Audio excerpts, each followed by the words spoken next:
One of the coolest aspects of Pokemon are the shiny versions. The rarity alone makes them interesting and more appealing, but there's just something magical about playing one of the games and then discovering a shiny for the very first time. With shinies, there are a lot of interesting color schemes. They kind of range everywhere. Some are totally different, and some are incredibly similar. I'd say most of them are pretty solid. Take Charizard for example. This is probably the classic. The shiny just feels so satisfying to look at. Another one of my favorites is Gyarados. It's just really hard to beat that red color palette. Now, as incredible as some of the shinies are, there are some pretty crappy ones too. Like I mentioned, it is so satisfying to find a shiny in the wild because of the odds, but when you discover something like a shiny Pidgey, yeah, look at that thing. I'm sorry, it is just not good.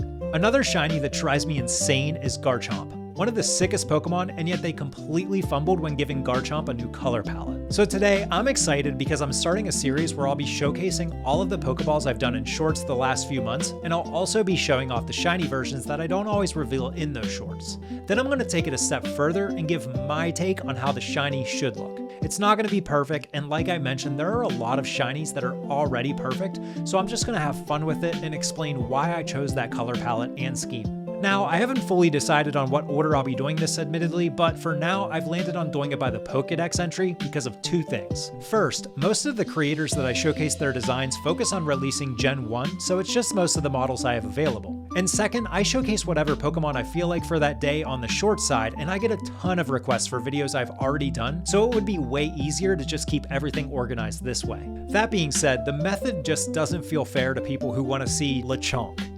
That's why I thought we'd do a wild card at the end where I pick a comment and then I showcase that alternate shiny as well. So with all that being said, I'm starting with the Bulbasaur line and a mystery evolution to kick off with the wild card. Let's jump to the overhead shot. First off, I want to show off the Bulbasaur, Ivysaur, and Venusaur balls as they are, and I also want to make sure I give credit to the creators. All of these designs were made by N3D, and he has an incredible Patreon where you can go get them yourself. If interested, all the info is going to be in the description. Now, I've printed a few slight color variations to lock down the perfect colors, and I think I did a pretty good job for the most part. The Venusaur with the softer colors is my favorite of the entire group. I don't know if the camera here picks it up, but the greens are slightly different as well. I used a softer green grass on this one, and then the one that's a bit more bold in color has the Bamboo Labs green. I also have to show off the Love Bulbasaur, of course. This was the Pokeball I gave my wife for our anniversary, and it's one of my favorite Pokeballs to date, so let's just go ahead and add that in the corner. And here are the shiny versions. I did them as close to their true colors as possible, but they're not exact. I feel like the general fan base is a bit mixed on Bulbasaur's shinies, and admittedly, it's grown on me over the years. Regardless, there's always room for improvement.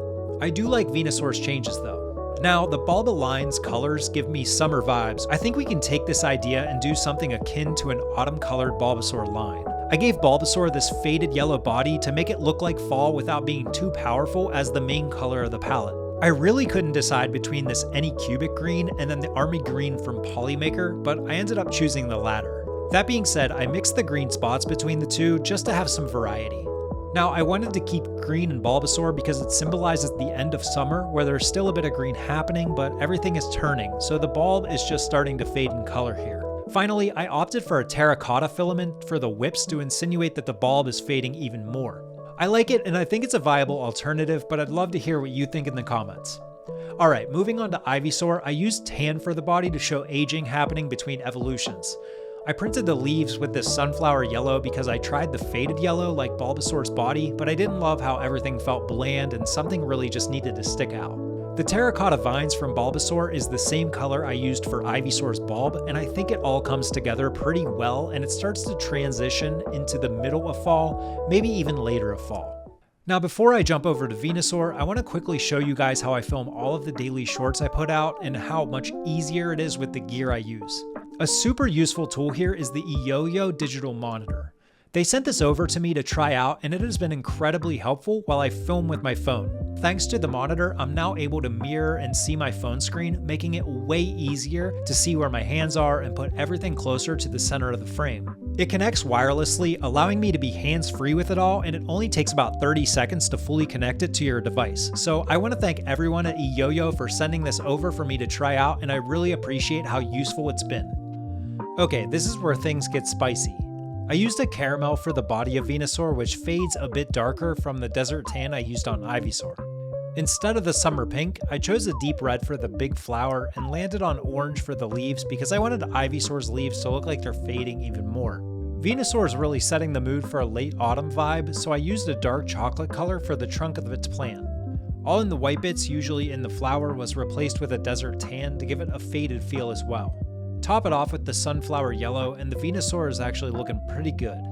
In comparison to the regular shiny, I think I like my own version more. Overall, I'd give this entire alternate shiny line maybe a 7.5 out of 10? I don't know, maybe an 8. Let me know what you guys think in the comments. Now, I mentioned a wild card at the beginning, and I still have one.